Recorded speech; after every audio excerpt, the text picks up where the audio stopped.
Happy Friday. Welcome to the Pitchline Chronicles. I'm Uncle Tats. I'm here with Rob and Donald, and want to thank everybody that reached out and wished me well as I was recovering from a cold. This is why this is such a big family. So I do appreciate every single one of you.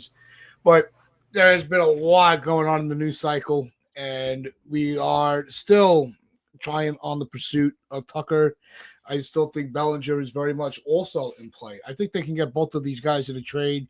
We do have the prospect capital if the front office gets creative. Uh, I really, because I know you guys talked about this on Wednesday with when the Kyle Tucker news came out that they were kicking the tires. I want him bad. I want Kyle Tucker. That's the move. If the trade has to be rich enough where we may not have as much cachet with the Cubs for Bellinger, I still think because of the trade that the Rangers made, Rob's pick for Nathaniel Lowe is very much in play as well. So I wouldn't be surprised if the Yankees also inquired about that kind of type of trade for first base. But there's been a lot going around. So I'm going to throw it to the gentleman that I sit with on a daily. And Donald, do you think that this is the Tucker trade should be the priority or the Bellinger trade? Which do you think serves the better purpose for the Yankees in 2025? Well, the Tucker trade is the deal that could put the Yankees over the top. That's the only way that you can go some way towards making up for what you lost on Sunday. Um, so that's for me is the that's for me what we should be all in on.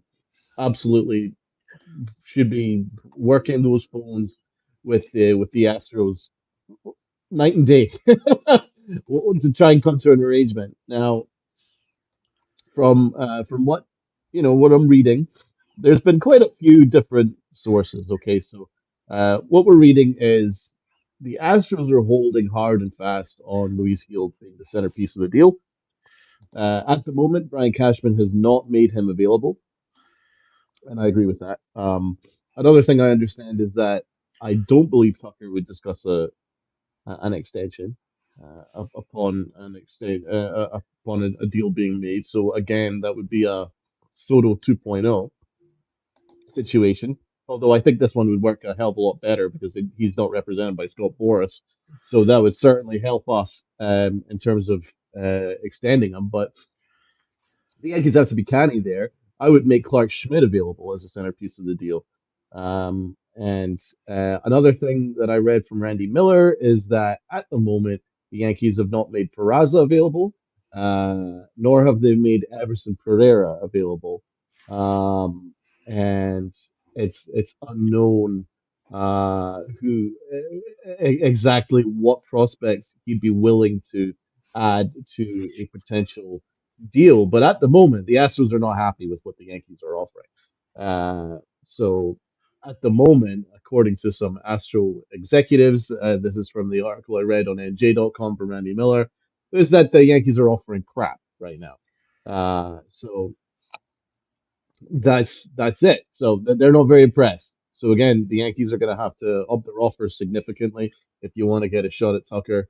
I'm not quite sure what the recent news is.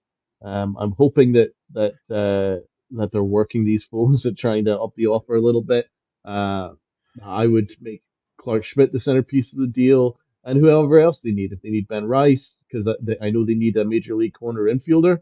So if you add a Ben Rice to that deal, if you put in a Lombard in that deal, would that put, or maybe a Chase Hampton, would that put you over the top? Um, we have to maybe get a little bit uncomfortable and lose a couple of prospects that we love. But at the end of the day, we need to get this done. Jacob says Houston is stuck on heel. I mean, why wouldn't they be? At the end of the day, Heel's got 5 years of control. You know, you'd be acquiring a reigning rookie of the year with 5 years of control. They'd be stupid not to want to get him, but I would be really, really hesitant to give him up, man. I would be really hesitant.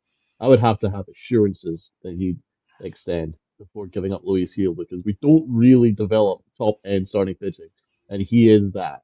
So that's where I'm at. But the original question, Tucker is my one and only major priority.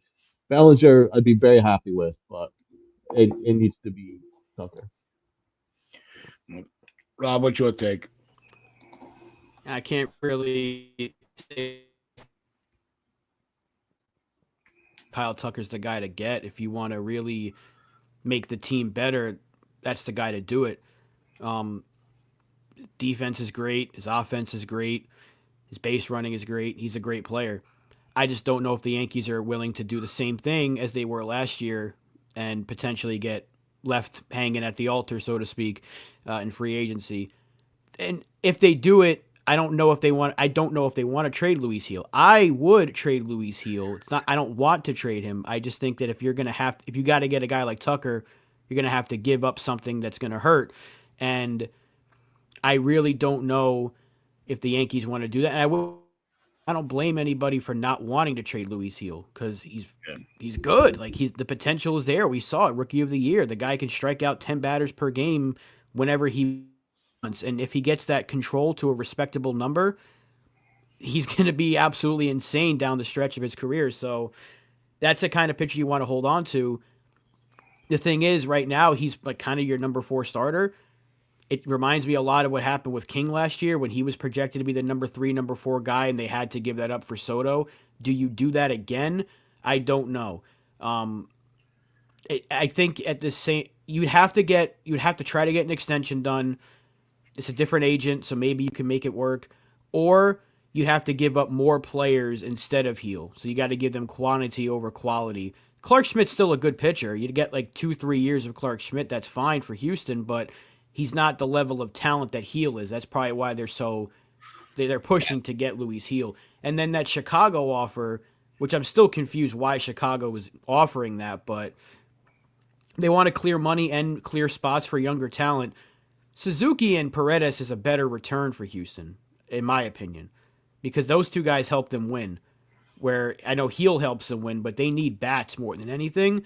And you'd replace Tucker with Suzuki, and you'd get a third baseman in Paredes to replace Bregman. That deal to me, and they get prospects on top of it, that makes a lot more sense for Houston. I'm hoping the Yankees can pull something out of their hats here, but if I'm the Astros GM, I'm looking at these two offers, I'd go with the Cubs before I go with the Yankees. Hopefully Brian Cashman can try to get creative. But yeah, Tucker's the guy to get. If there's a dream scenario we can get Kyle Tucker, sign me up. No, and I'm with you. Yeah, I think it's going to be a very tall task for these two teams to do business. You're right. Because there's a long, there's a history with these GMs now, or with our GM and their team. So I think that's going to kind of have the Astros. Look, you've trashed us, you dragged us through the headlines for the last few years. So you want to do business with us, we're not going to make it easy for you. It's Hill or nothing. I think but I respect the Yankees kind of hesitance with Luis Heel because we gave up top prospects for a rental and it bit us in the ass with Soto. So are they now gun shy of making the right move because it might not work out for them in the end if he doesn't resign? If they can't get that extension done, are they going to feel like they have egg on their face twice? And the Yankees don't have the ego to handle that. I don't think they're regretting the Soto trade. Anyone that says they're regretting making that Soto trade, please stop talking about baseball because we made the World Series with the guy. No, and if a couple of things do go our way, we would have been a lot more competitive in that World Series, maybe even won it. So you make that trade 10 times out of 10 for Juan Soto. You don't think twice about it. I love Michael King, but everybody else we gave in that trade, you can live without. Yeah. You can even live without Michael King, as good as he is. So this one's a little bit more difficult because is Tucker that generational bat that Soto is? I think Tucker's amazing, and he's going to make this team exponentially better. But I don't know if it's like a guy that you have to go give up the farm for one season, where it felt like Soto was. Again, everything's. I don't think they're going to be regretting anything. I still don't think they regret anything with the Soto trade. Anyone that thinks they are is foolish. That it's Juan Soto we're talking about here. That's a hell of a player, and yeah, you don't think twice about that trade. But this time around, I Oh, think yeah. the Yankees want to hold on to the young pitching. Yeah, I mean, come on. Soto got us to the first World Series since 2009. You'd be out of your mind to question that. Um, update here regarding Kyle Tucker from Bruce Levin, who is an insider in Chicago. Bruce Levin, a baseball analyst for WSCR in Chicago. He says here, he's tweeted here, Cubs circling on a deal that would send Paredes and Cam Smith to Houston for Kyle Tucker. If completed, it would leave the Yankees without a left-handed bat. Enter Bellinger to slot in for Soto. So Cubs and Yankees both in on Tucker and also talking to each other. So he's not saying that a deal's done. He's just saying that it looks like they've made Cam Smith available. And if so, that puts them heavy favorites to land Kyle Tucker in that event. So the Yankees need to step up their offer. They need to really, I mean, they're not going to be, the Yankees aren't be able to offer anyone that matches up to Paredes is excellent.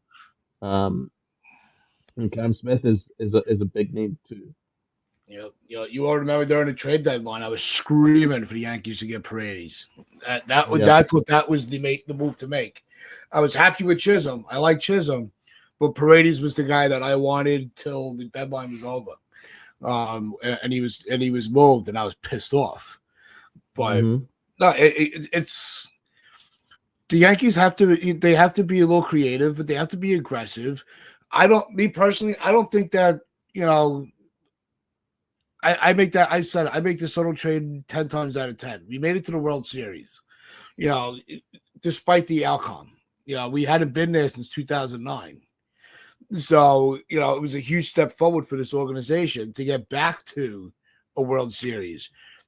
Now you have to make the moves to get back to it again without a Juan Soto. And Tucker I think he's the guy that would really push you into that level of competition that you can get back to a World Series and be competitive.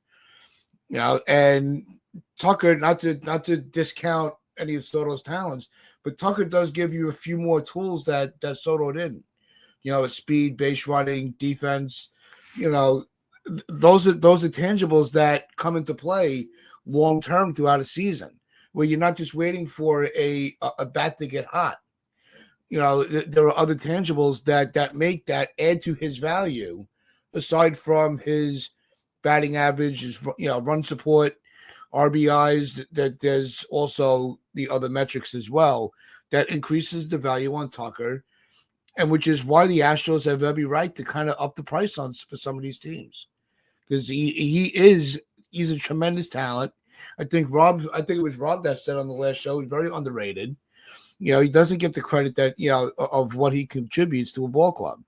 Tucker's the move. Yeah, So but another update. Sorry, Rob, just to update another update here. Bowden and Phillips on MLB Radio. Word is Suzuki has a full no trade clause and will not waive it to go to Houston. And Cubs not trading Shaw, they're saying. Phillies offered Castellanos and Baum for Tucker. Astros said no. Heel is the guy they want, but Cash is reluctant to move him. Maybe he offers Schmidt. So the Yankees would have the leg up if they made Luis Heel available. Now we're into very difficult territory. Let's be honest. it gets into the bidding war kind of thing, Yeah. right? And Yeah. I knew about the Suzuki no trade. I know Brad brought it up a little bit in the chat, but I saw that the agent was talking with the GM that these teams are interested. So for the right team, he would approve a trade to. That's why it's so tricky dealing with that. That's why I don't want to get into the talk about, trade Stanton, trade DJ, because they got no trade clauses. It's so difficult to say move them. But yeah, if we offered Luis Heel, we'd obviously be the front runners to get this guy. But I can't blame Cashman for not wanting to give him up. Yeah. Because think about it. Let's say Garrett Cole does start to regress in another 2 years. Luis Heel could be that potential number one. I think Max Fried's always going to be a number two. I don't know if he'll ever be an ace. He's still a damn good pitcher. We know Rodon's not a number one. And we don't have another guy that's coming up, and like maybe Chase Hampton can develop into a really good pitcher, but you kind of need Heel just in case you get that decline from Cole. So, yeah, if he offers Heel, Tucker's a Yankee. But does Cashman want to do that? This is the first pitcher that they've actually developed, and then again, it's only been 1 year. We said the same thing about Severino. It is one season. Anything can happen, especially with pitchers. Does Cashman say, screw it, we need this bat. We can survive with the top three of Cole, Fried, and Rodon, and then maybe even bring in a Walker Buehler or make a... You know what they actually can do? Because if you look at Max Fried's contract, he's only getting like $14 million this year, and next Yeah, year he to go. is. You know what? There's a dream scenario. If you can get rid of Stroman, go fucking sign Corbin Burns, and I won't miss Luis Heel at all. I'll tell you that. That was going to be my next talking point. Was there's still enough pitching on the market to kind of supplement the loss of a Heel? You know, maybe not for the long term with Heel's control and his age, but there's still players out there of Heel's caliber. I mean, probably I better would than push Heel. back on Rob on one thing though. To be fair about Fried, he does lead the majors in ERA since 2020. So if that is an ace quality, I take it back. then that is something. I think 2022, his numbers were just ridiculous. He's a 1B then. He'll be a 1B. If Yeah, Heel's he's a 1A, 1B. he's 1B. I was Yeah, just going to say, from absolutely. the Yankees' No, perspective, if you have Cole on his game and Fried on his game, and you have one game left to play, which pitcher would you yeah, take? You would trust Cole. right. Right now, And maybe. also, I was reading more about the negotiations with the Red Sox and Max Fried. So other teams were offering 7 years, right? And their agent went to the Yankees. Fried's agent went to the Yankees and said, "Listen, you'll get him if you offer 8 years." And that's what happened. So it showed that Fried actually wanted to be a Yankee because their agent went to the Yankees and said, "You will get him if." So they did. So it was actually a pretty good offer in fairness. Well, I don't have an issue with the years. I really don't. They had to do what they had to do, and it's not like he's just a power pitcher. He's got a little finesse to him. I think he would. I think he's gonna. I'm gonna say he's gonna age like a Pettit, where you may not have, he may not be dominant, but he's gonna be an innings eater because he's not gonna wear his arm out with velocity. So that's why I think the Yankees did the right thing by making, giving him the extra year. And you're not worried about what happens in year 6 and 7 and 8, really. You want the first 5 years of that deal to be really good. That's what happens when you give out long-term deals. You worry about like the first half of it plus maybe an extra year or two. Plus, we needed the guy. That was the right pivot because there was no free agent bat that was going to replace Soto. You had to pivot to run prevention, and I'm glad they started that process. But everyone was talking about, well, what's it going to take to get Bellinger? Not going to take much. The Cubs have no leverage there. I need people to realize this. The Cubs have no leverage. If they get Kyle Tucker, they have no leverage in a Bellinger trade because they're trying to get rid of him at all costs. They want to get rid of his money. They were hoping he didn't take that option, and now they don't want to pay any of his salary. The Yankees can probably get away with one player, maybe two at most, and it'd be Will Warren and somebody else to get Cody Bellinger. And if you can get the Cubs to eat some of that money, it's a no-brainer. It ain't going to take much to get Bellinger. That's why I think you can get both. But I would rather have Bellinger in the outfield. I just think he's better. If we can I would trust Bellinger in left or center before I would trust like Hernandez or Santander in the outfield. So there's options out there. That's why I'm glad that the Yankees aren't rushing anything. Although selfishly I want a move to get done so we have something else to talk about. But I'm glad that they're exploring all these different avenues. And because there's plenty of ways to make this team better.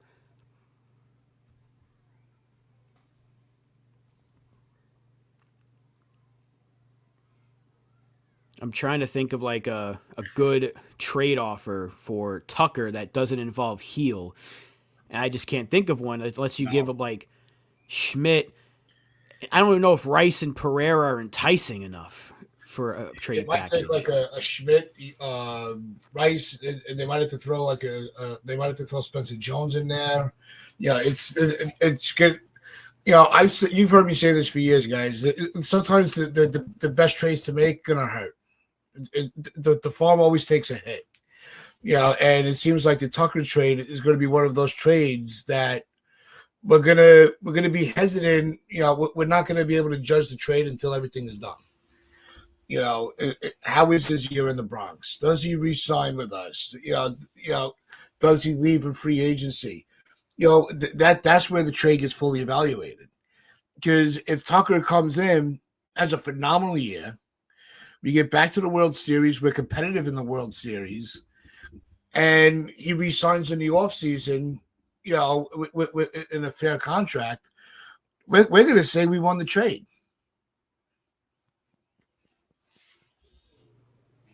Yeah, John, Donald brought that up a little bit ago. Yeah. Look, if they get him, they get him. I still think the Cubs have more to offer than we do. But if the Yankees say we'll give you Luis Heel, then the Yankees are the front runners there. I would.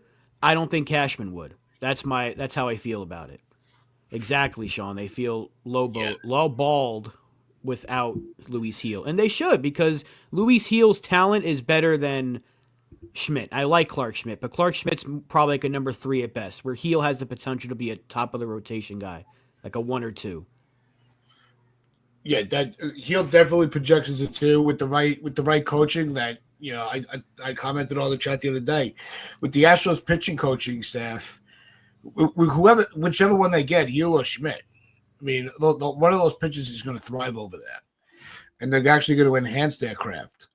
So it actually makes that might be why Cashman's hesitant to send Hill over, because Hill could be a guy that could bury your season on the mound for in a must-win game. That's not a guy that with the Astros tutelage. Do you want that? Do you want to have to put your bats against him? It'd be make it a hard-fought game. So these are definitely options that the Yankees are weighing. Is how much more of our pitching do we have to trade away?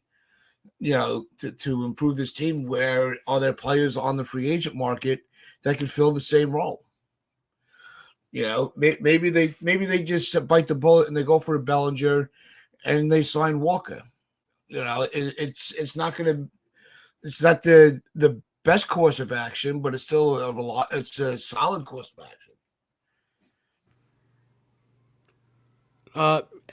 That might be the plan, honestly. If they can't get Tucker, they might have to go back to Christian Walker. And I wouldn't be opposed to that if it's not like if it's like a 3-year deal max. I wouldn't scoff at it. More than 3 for Walker. Yeah. I don't want to give out 4 or 5 years. That's Mo Money says he wants a 4th year. But if you can give him like a 2 with an option, then you might go that route.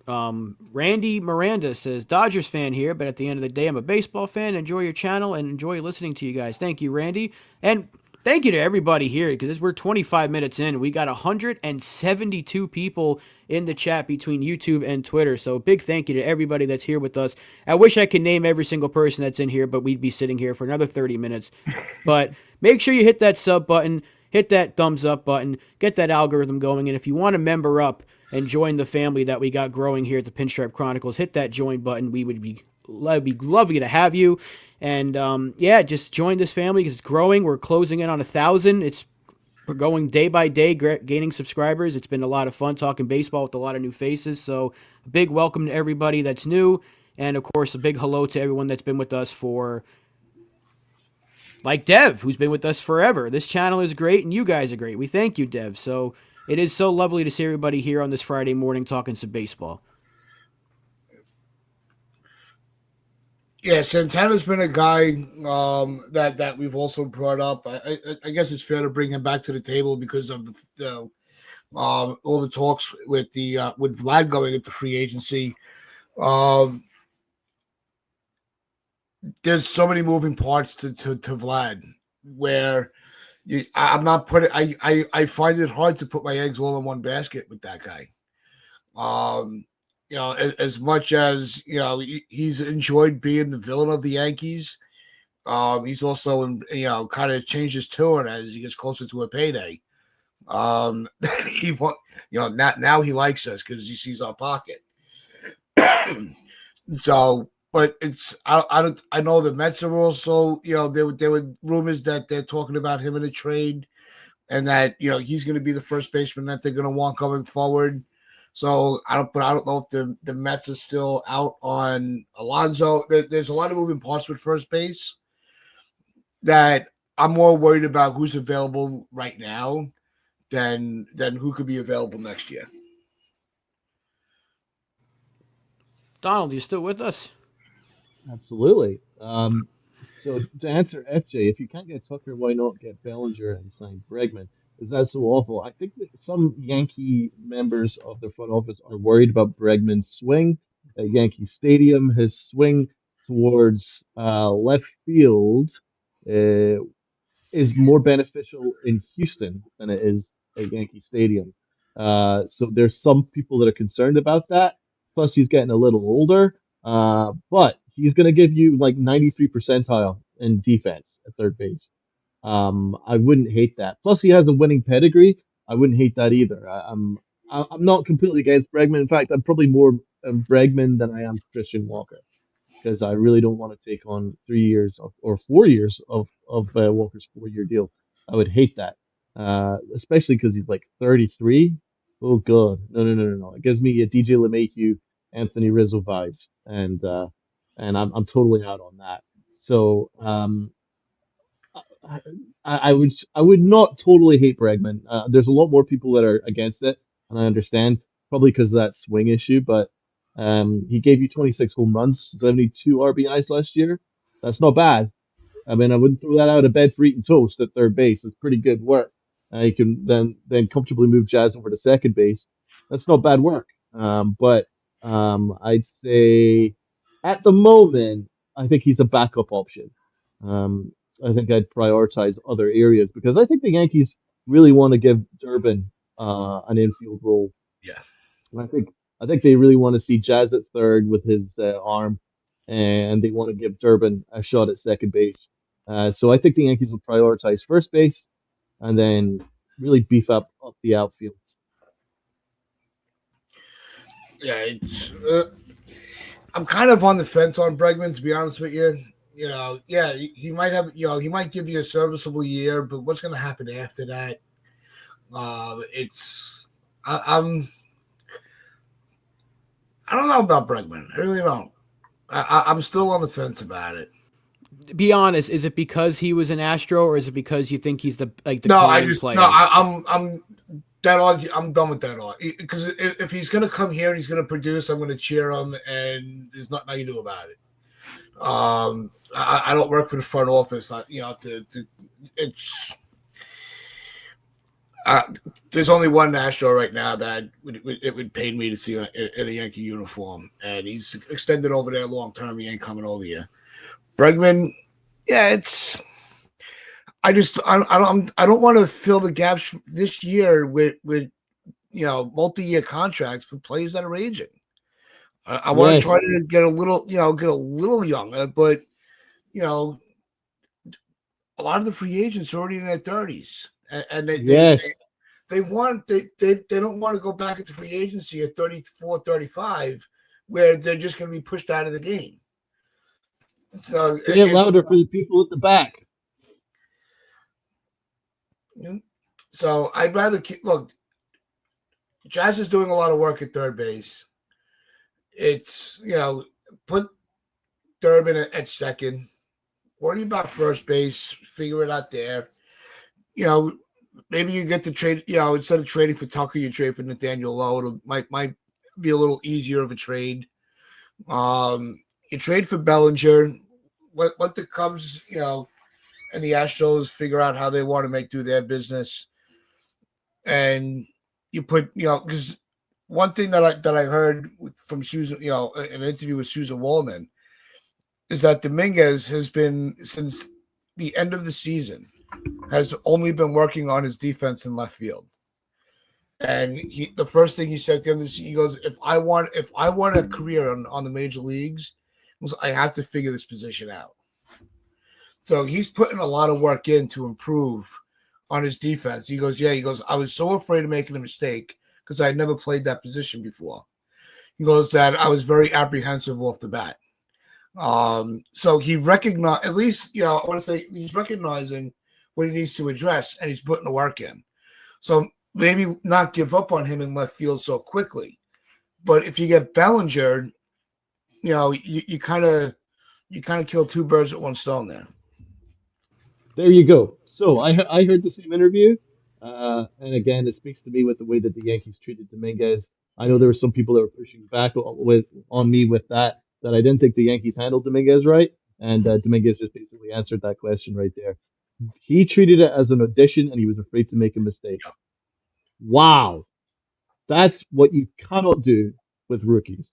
You can't do that. The guy's a kid. You got to give him a chance. If you treat it like he's auditioning for his freaking career, then he's gonna press. He made it very clear that the ball reads differently off the bat in left field than it does center field. He says he's a center fielder. That's what he says. I'm a center fielder. So the Yankees stuck him in a position he wasn't comfortable in, and it didn't put him in the best position to succeed. That's on the Yankees. That's not on anybody else. That's not on the Pinstripe Chronicles. That's not on anyone. It's not on the fan base. It's not on anyone. It's not even on Dominguez. He's a kid. He's just developing. He's just 20 learning. years old. That's on the Yankees. That's on the Yankees. So they got to be better. They got to be better. Ideally, he'd be great in left field, and we can go get Bellinger to play center, and then they can, if they can get Walker for a short-term deal, that'd be the best run prevention you can put together.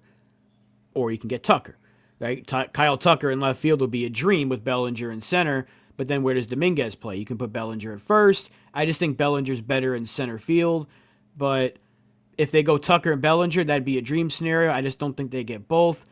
But yeah, there's no question that they handled Dominguez wrong. Anyone that disagrees with that wasn't watching. The kid was healthy, and they declined to bring him up. They kept relying on Verdugo, and they didn't want to play him. And when they called him up, they gave him a handful of games in a position he's never played and said, go do it. And then guess what? He didn't do it well. And all of a sudden, people are like, maybe he's not as good as we thought. They set the kid up to fail, essentially, and it was just the wrong way to go about it. We talk about it all the time, the schoolboy game. Why would you do that to him and then send him down? Like, there's just so many different variables. So Dominguez needs to be part of this team's plans if they're serious about growing through the farm. He's the perfect guy to do the same thing he did with Volpe. Put him in his position, if he's working on left field, great. If you want him in center field, put him in center field. And do not sit him unless he absolutely needs a day off. You play him every single day he is able to play, and let him go through the growing pains. That is how you develop a player. And that's the only way to do it. You can't do this sit, play, move him around. I don't want to see any of that for these prospects. I don't want to see Anthony Volpe switching positions. I don't want to see Dominguez going from center field to left field on a daily basis, or one day he's in center, one day he's in left, one day DHs. I don't want to see that stuff. You stick him in wherever you feel he's best, that's where you put him, and you let him play every single day. He needs to be part of this team's future. I agree with that. Now, as for Cody Bellinger, obviously there's a lot of people that are down on him. Some people are kind of mixed on him. Bellinger's kind of interesting because he kind of has like a good year, then an off year, and then a good year again. So in 2023, for instance, he had 97 RBIs, 26 home runs, and a 356 on base percentage. Those are all good numbers. How about a 307 batting average? And he didn't even strike out 90 times that year. So 2023 was a great year. 2024 was an off year, but still 18 home runs, 78 RBIs, and still didn't strike out 90 times. 266 batting average. All that is better than Alex Verdugo. So you're getting an upgrade. If you say you put him in left field, that's already an upgrade to what we've been having. I mean, the Yankees have been averaging like a 85 WRC plus in left field over the past year or two, right? Bellinger will give you 110 WRC plus, which is above league average. So if the Yankees can get the Cubs to eat a bit of dollars and take on like a Warren who no one will care about. I mean, I want Warren gone anyway. So if we can get rid of Warren and get Bellinger, he's going to give you a above average left field, and he's going to give you 20 home runs because I think that left field swing and that and the Yankee right field porch will help boost his numbers again. I think you make that deal. Now, is he going to change anything? No, but he's a piece. And as I speak, we've just reached 200 viewers uh, on X and YouTube. So a big thank you to everybody. Everybody, head on over to YouTube and hit the like button. Let's get that algorithm up. But thank you so much, guys. No, it's they got to treat him more like Volpe and just put him in his spot and just leave him and let him grow, and not treat him like Florial. That's the key with Dominguez. But I want to get to some of the comments in the chat because the guys have been killing it. So you got G-Man here. Yankees have made up their minds, need to make up their mind and strike quickly before other teams throw off the plan B, C, D, E. I think there's some truth to that. The Yankees need, but they can't rush into a decision without, they got to play chess here and think 2 moves ahead for everything they do from this point on. So, yeah, it's easy to just say, all right, let's just go and trade whatever package we can. Whatever they want, they got. Let's go get Tucker. And then there's another need, and they're like, well, we wanted the guy you already traded, so we're not going to do business with you. So they got to kind of it's very tricky when you're trying to make multiple trades while signing free agents. The off season is not easy.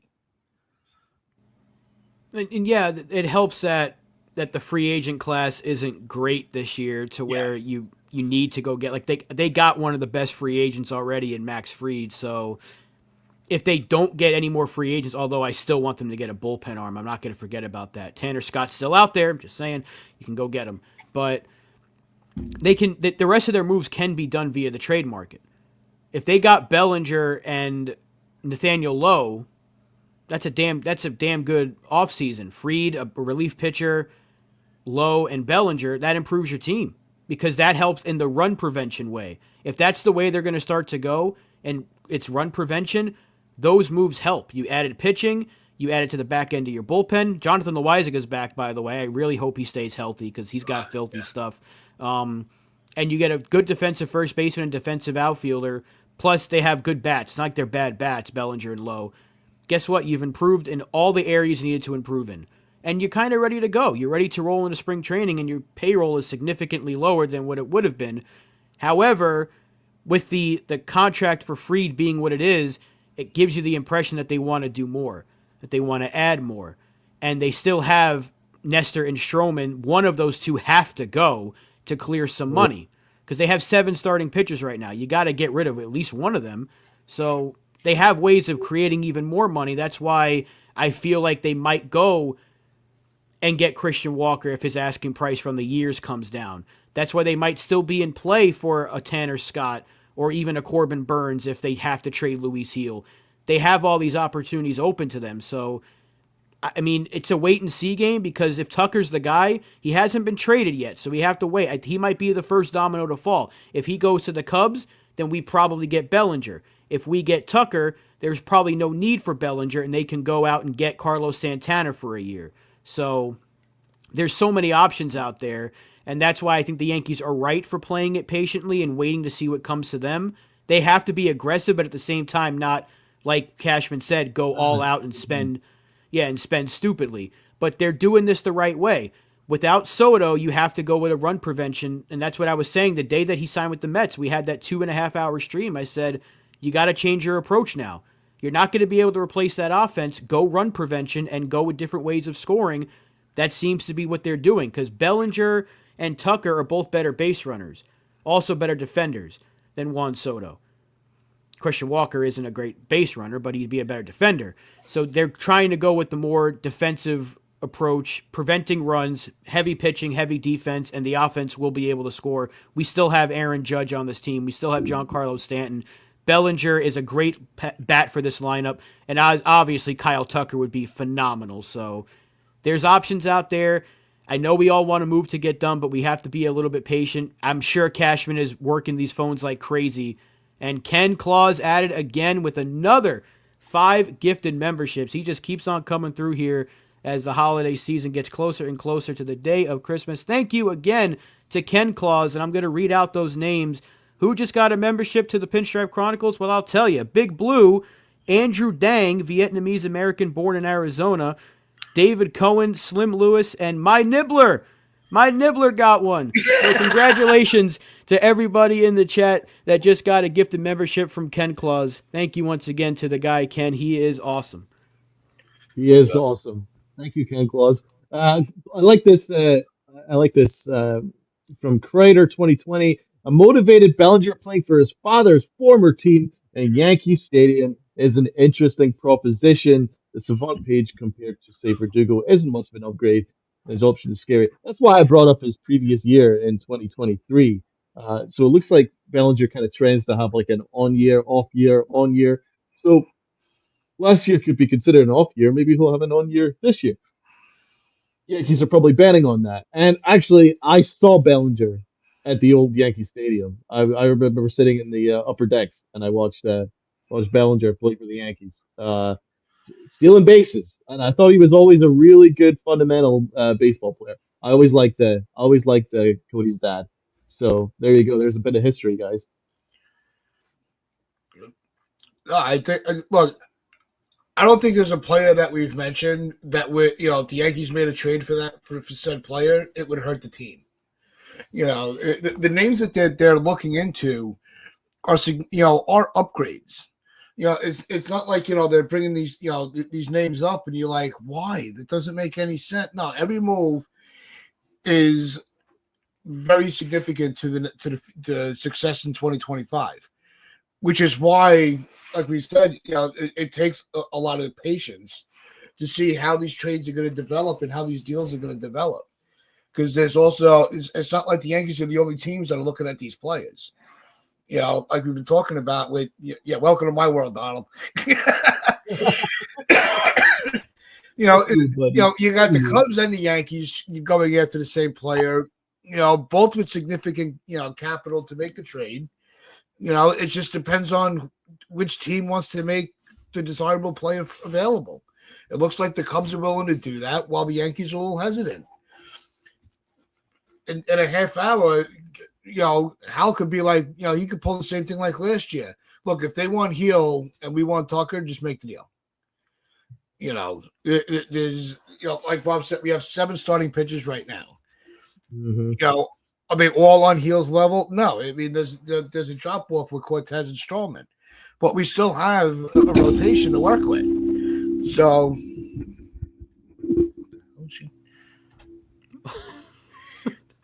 you get the spring on the boomstick. I thought it was one of those Japanese gongs that went off in Tatz's house. Jesus. I thought a trade happened. Tats was breaking news here. There is some news, though. And Brad did send me this on Twitter a little while ago. It's been brought up in the chat.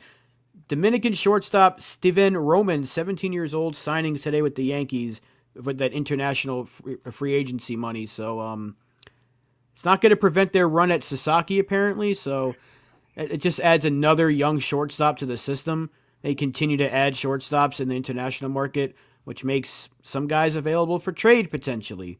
And that's what the Yankees like to do. They keep adding the same positions each time they go into international free agency. They add shortstops every single time. So they're going to continue. It opens up money for Sasaki. Do they make a big run at Sasaki? I still don't think they get him, but maybe they're going to try to pull out all the stops and convince him. That'd be pretty big if they can get Sasaki. Yeah, especially if they're going to have to move on from Heel. You know, that'd be a way to go. But there's going to be so much competition with Suzuki. It's, you know, yeah, but it might be a long shot, but I think Cashman is going to take a shot. He'd be a fool not to. Yeah. Any team in baseball would be a fool not to even think about talking to them. It's almost like a free player with the money. Yeah. Right. And if you add Sasaki, then I'm sorry, Luis Gil's available for any trade. That's why it's like, yeah, it's he might be on the verge of just moving heel. He's just waiting for something else to finish. Maybe he's, you know, going to try and get Corbin Burns. Maybe he's going to try to get, you know, somebody else that's available, and be like, all right, at least that supplements, you know, the loss of heel. So I don't think that there's just so many moving pieces to this whole thing. It gets quite puzzling after a while. So what makes it interesting, though. Yeah. Because there's so many different directions instead of just because last year after Soto, they really didn't do anything. But now it's like they know they have to make additions and they're trying to just explore every possible way they can do it. And the good thing is there's so many guys available. Like Tucker and Bellinger would be the obvious choices if you want to improve both positions of need. And again, Bellinger's not going to take much to get. But I think if the Yankees got Tucker and then said, hey, go, now we want this guy from you, Chicago, the Cubs are going to be like, well, now you took the guy that we were trying to get. We're not going to just hand him over to you. So then the leverage, they kind of gain a little bit of leverage. So I really don't know what they're going to do. And I think that's the best part of it is you never know.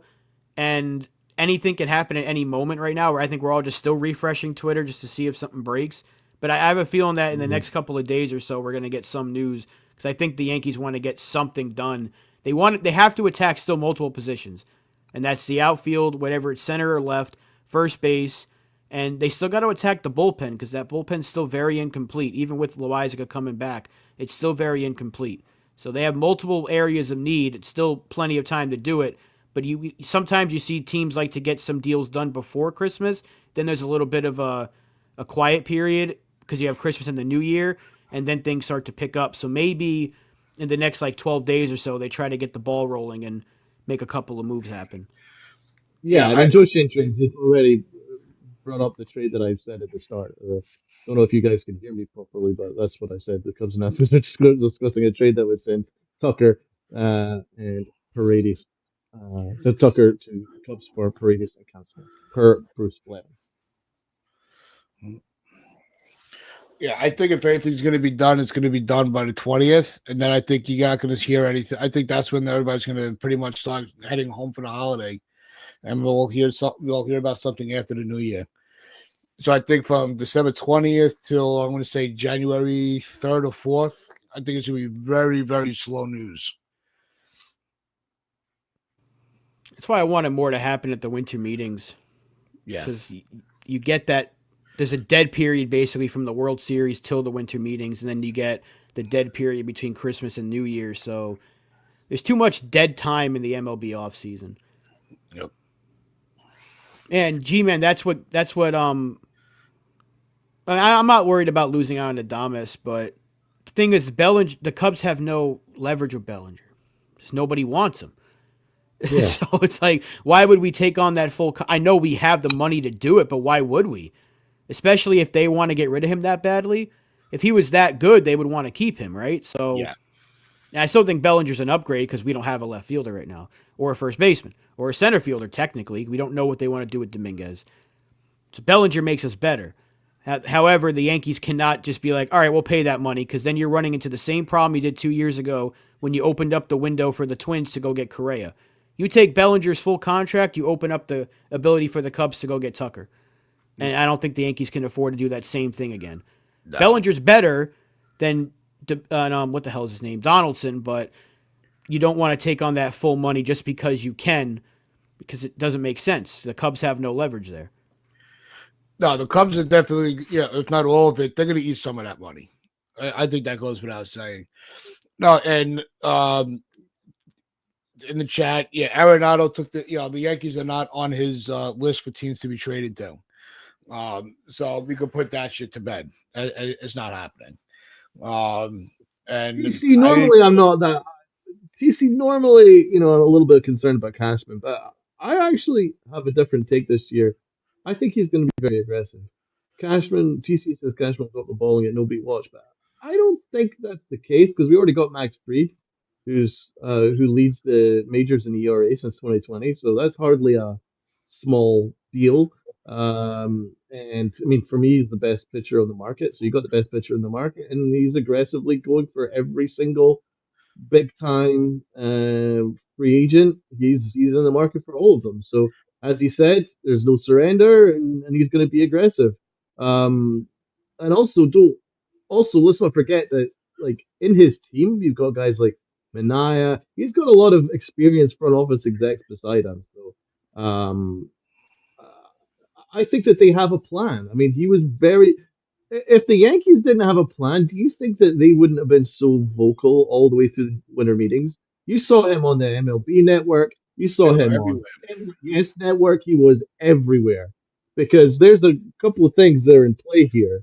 Optically, the Yankees know that the optics of losing Soto is bad, so they need to get out in front of this, and they need to get a good PR out there, and I think they're doing that. I think the Yankees are actually winning the PR battle, and Soto and his team are losing the PR battle because the Yankees have been out in front, and they're like, you know what? We're still being aggressive. We're proud of our history and we're proud of what we represent. And I think the Yankees are going to be very aggressive. It's just that it's a very complicated market. That's why we haven't had any deals in place just yet in terms of offense because it's a complicated market. There's a lot of moving pieces. You're talking about the one upgrade that you can get for a Juan Soto, and it would cost us our reigning Rookie of the Year. That's difficult to stomach. So you bear that in mind, and then you look at the other free agents, and a lot of them are 33 or in their 30s, and you're wondering, do you really want to take on that kind of years that it would take to get them, and whether it's a good use of resource. So I think I understand why the Yankees haven't made a move just yet in terms of offense because they need to be smart about this. Yeah, Rob, I'm gonna look up the list of Arenado's teams he approved. Well, apparently the Yankees weren't on it, but he did say he would approve a trade to them if that was Okay, is that what it was? presented. I think that's what it was. He wasn't on the list, but I don't want to take on Arenado. I know in Ken's No, I proposal, it's mean, if we got Donovan as well. I just think that creates too much of a logjam because then what would you do with Jazz? Put him in center? I want to keep Jazz in the infield. I love Right. Jazz's arm at third base. So I want to keep him there. He was actually posted something on his Instagram. He's been working at third base. So he wants to get as much practice in as he can, which is great. I think the Yankees want to keep him there, which is fine. His arm is phenomenal. So you want to keep him at third. The good thing, again, I'll keep saying this till I'm blue in the face. There's so many options out there. They don't have to be rushing. That if they lose out on Tucker, it would stink, but Bellinger's a fine addition. They could pivot to a 2-year deal if he takes it for Christian Walker. They could still make other moves to get offense on cheap deals or 1-year deals. Santana's still out there. They can go with pitching. They can still go pitching heavy. And if they decide they want to open up Heel for a trade possibility to get Tucker, then I think we get him. If Cashman comes to the Astros and say, we'll give you Luis Heel, but we're not going to give you as much else, like maybe if right now it could be like Schmidt and 3 or 4 other players, because we had to give up 5 to get Soto. If it's like another 5-player package, if we're giving up Heel, maybe they lower it to give up 3 guys. So maybe it's like Heel and Rice and somebody else. I don't know. I don't know if Rice is that enticing to the Astros because ideally, if Peraza was still a top prospect, we can just say, here, there's your third baseman, but He's been destroyed. the Yankees have really killed that kid's value. So really, he doesn't. He's kind of a throw-in at this point. But if we give up Luis Heel, I think we get Kyle Tucker. Because if the Astros are that dead set on getting him, if the Yankees say we'll give him to you, I think we get the guy. So I think they're waiting for that Tucker domino to fall, and then you'll see everything else fall into place. Because luckily, the guys that help us haven't signed or been traded yet. do you think the Yankees will get Bellinger or Tucker? I mean, I would say that Bellinger is more likely than Tucker. So I would say that it's more likely that that deal will get done quicker than Tucker. But the thing is, the Yankees hold most of the leverage in those negotiations because the Cubs need to find a taker for him, and they need to find someone that's going to take on that at least a large portion of that contract. So the Yankees might wait it out, and they have every right to do so. Just because the Yankees are in desperate need of sating the thirst of the Yankee fan base, they still need to be smart about value, because Bellinger is not the Bellinger, the MVP Bellinger of years ago. So the Yankees need to get a cheap return. Sorry, a cheap cost to make that trade palatable. Yeah, no, I think the Bellinger one, is serves multi-purpose because you can still go and get an outfielder and move him to first, or you can still go and get a first baseman and leave him in the outfield.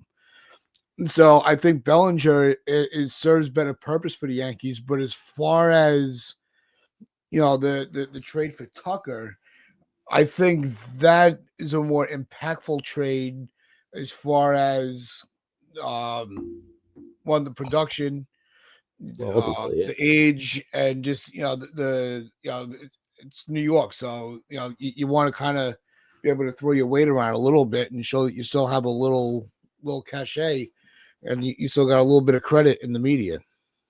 Well, I mean, Tucker is unquestionably top 10 player in baseball. There's not even a question about it. He's a top 10 player in all of baseball. So, yeah, yeah, I would say that's But yeah, if Cashman's steadfast that Heel, and even if Hal says it and Heel is not available, then there's no Tucker. I don't think there's another way for the Yankees to make that move. No, without Heel, then Chicago gets Tucker. Yeah. With Heel, we probably get Tucker. I think it's a simple. The Phillies could always swoop in because they got a good system and they can pay the guy immediately as well. But what would you say their offer was? Alec Boehm and was it Castellanos? Castellanos and Boehm, yeah. Yeah, see that I wouldn't take that either. Yeah, the Astros don't really want to take on too much salary, so that's why the original idea of Suzuki and Paredes wasn't too much money. It's kind of like equals out the money almost. It's a little bit more than what Tucker's expected to get. That's another thing. Tucker is expected to get like $17 million in arbitration, which is nothing. Which is why if you go get him, that's why I said a dream scenario. You have to trade Heel to get him. You can clear more money. You can go sign Corbin Burns. You can go sign Jack Flaherty or even Walker Buehler on a prove-it deal. Those things are all available. If it's 17, that might actually be cheaper than getting Santana for a year. Santana's going to cost you like maybe $10 million max. Yeah. He signed for like $5 million last year. He's 38, so that he's not going to command too much money. I wasn't sure what he got paid last year. I thought he would have been a little more high demand.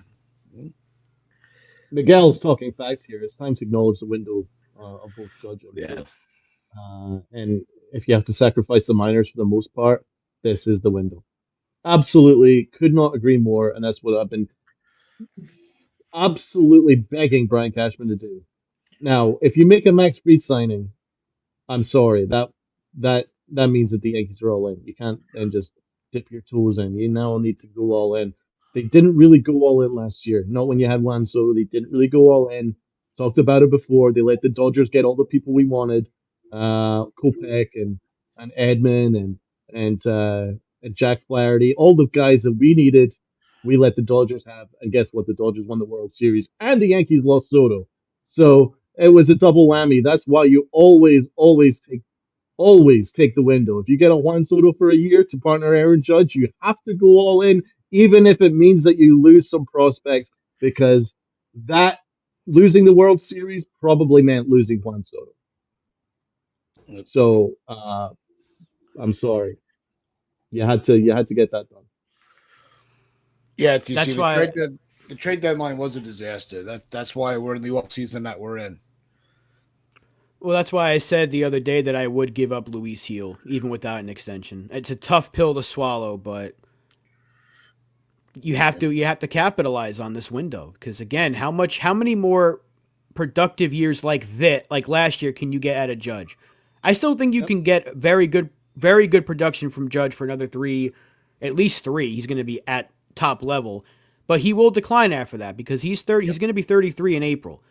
He's like only like a month older than I am. So we're both he's going to be 33 in April, and before you know it he's going to be the DH at like age 35, 36. So you have to capitalize on these windows, and I know Luis Heel would be part of that window as well, but you're trying to win right now. Brian Cashman said the goal is to get back and hopefully win the World Series. Well, Kyle Tucker gives you a better chance of doing that than Luis Heel does. That's why, and again, I love Luis Heel. We've been doing the show. We did the show for his debut, and we were very high on him. We loved the guy, but if you can get even 1 year of Kyle Tucker, and he's a much easier agent to deal with than he has a much easier agent to deal with than fucking Boris.